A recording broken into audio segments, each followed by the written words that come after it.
Hi, Brent here on the outskirts of Port Dover. You know, the old saying goes, a man's home is his castle, but the same thing could also be said for women. And one woman, Lynn Arcari, has bought Clonmel Mansion and is going to make it her castle. Lynn, can you tell us how you came about taking possession of Clonmel Manor? Is it Clonmel Manor? Or? Actually, we called it Clonmel Castle. Did some research. The original property in Ireland is County Clonmel, and that's where the people that actually built the house, or the descendants of the people that built the house, came from. Really? And so we thought, well, there's a castle in Clonmel, but there's a Clonmel Castle in Port Dover, so it kind of works. And I looked it up on the dictionary and found out that it actually means a fortified building surrounded by a wall. And when you look here, you can see we have 3 acres surrounded by a very, very old, very mastered brick stone wall that was built by the local residents during the Depression. And the house is solid concrete.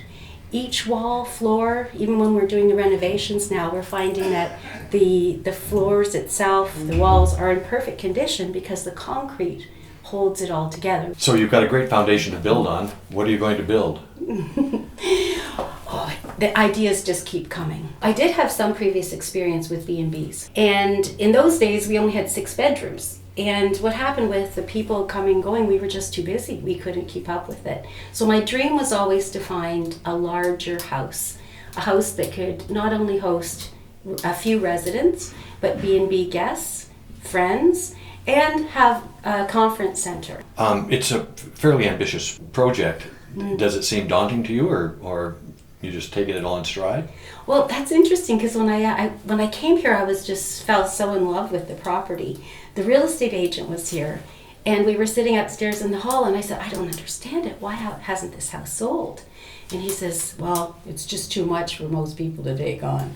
But you know what? For me, I needed those extra rooms. I need the space to do all the things that I want to do with the property. So we actually ran out of space, and we're building another room in the shed right now. And when do you hope to have everything up and running and ready to go?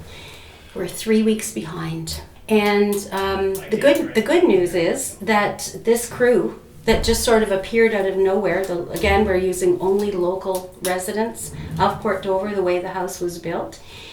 They are such an amazing group. We are ahead of schedule now in 1 week. So we're going to be ready to go by the 10th of May. Okay.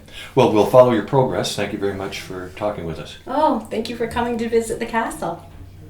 In Port Dover, this is Brent Hansen reporting for Culture Rodeo.